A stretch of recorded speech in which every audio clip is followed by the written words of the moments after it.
In this lecture, we're going to be looking at Confucianism, and the main question that I want to be focusing on is whether or not Confucianism should be regarded as a religion. Now, in many ways, Confucianism doesn't look like a lot of the traditions that we're used to seeing. It doesn't have a clergy. There are no people who are ordained as priests or other types of leaders of the community. It's not a membership religion. You don't have to say, I am a Confucian, but if you're from East Asia, kind of by default you are a Confucian because you'll have absorbed many of the values and beliefs and traditions just by growing up in a certain family or participating in society. So in that sense, it certainly looks quite different. But there's one other thing, and that is that there's a lot of emphasis in this tradition on self-cultivation, making yourself the best person you can be.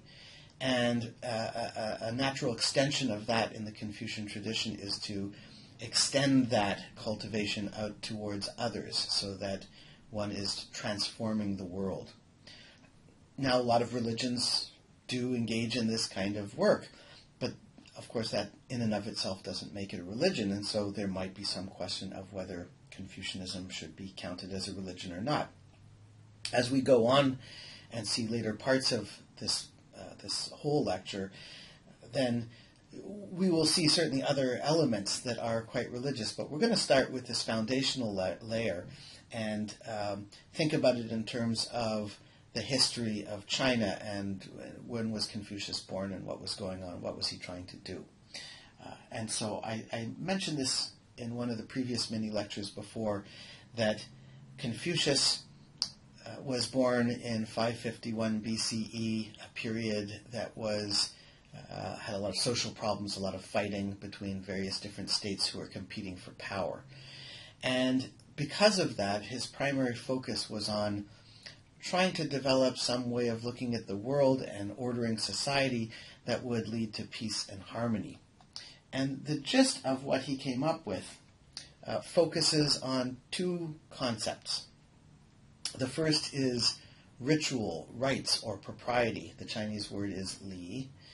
And this is a much broader idea than any of those single English words can quite convey. But it is rooted in actual rituals. It does begin with the kinds of religious rituals that we were talking about when we were looking at funeral traditions. So the rituals that are performed for ancestors with, in that case, bronze ritual vessels, and the tradition develops other ways of doing that, but the idea that you are making some kind of offerings to your ancestors and you're continuing to engage with them, and in some sense, by feeding them, you're keeping them alive.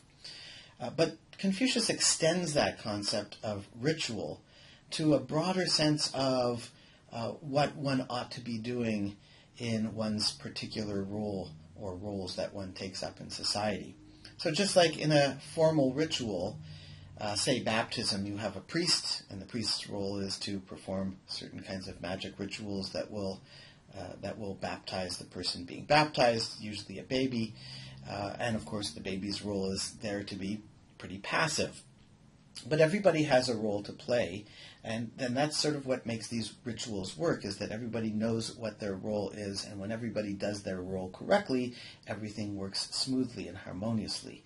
And the idea is that if we could apply that idea to society, we could have something very similar.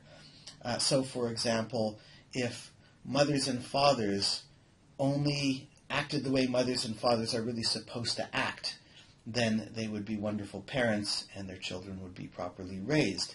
On the other side of that equation, if children treat their parents the way their parents ought to be treated, with great deference and respect, then that will make that relationship work from the other side, right? So you need both sides. You really need everybody who's participating in these relationships to do his or her part.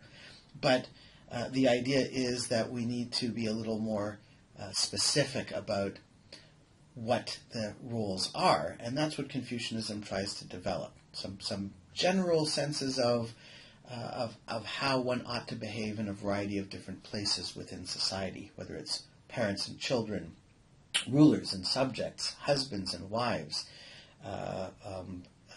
friends, the relationship that one might have with friends, or older brother and younger brother. These are the 5 central relationships that are talked about in Confucianism, but they're meant to represent all potential relationships. So that's one side of the equation, is that society, with the help of Confucian masters like Confucius, will develop the proper patterns of behavior that if we follow them, then society will function smoothly. But it needs to be understood in relation to the other side of that equation, and that is to say that we need to make sure that the patterns that are developed are patterns that really lead to proper behavior.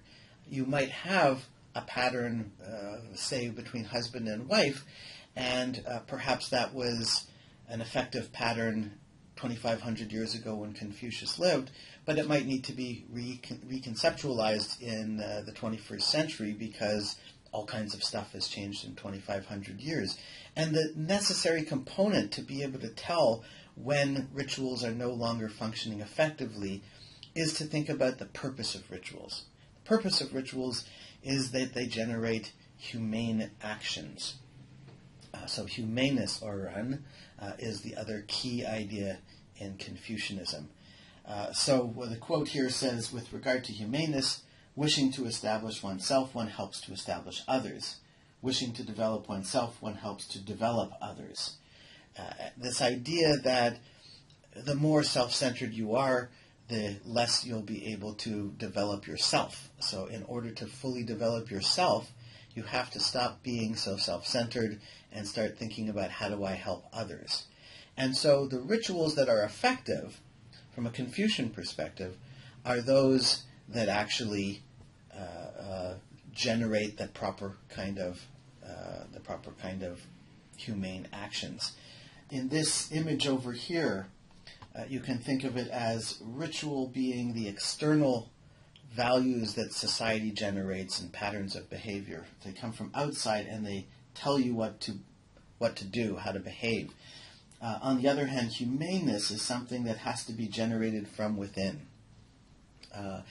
The idea is that when you act the right way over and over again, you'll generate humane feelings, and therefore you'll become a humane person.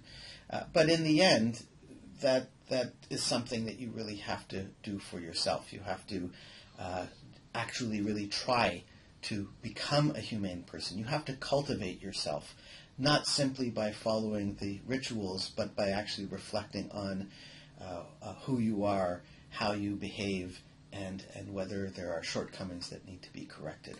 So that's the basic foundation of the tradition, and here you can see the concentric circles in a more dynamic mode, because that's really what they're all about.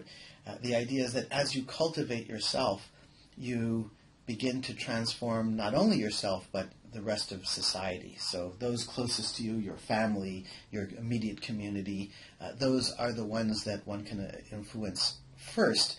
But the deeper one cultivates oneself, the more influential one can become. And so one ultimately might become a sage like Confucius, and 2,500 years later, people are still being influenced by the teachings that he developed, and in that sense, he continues to be transforming the world.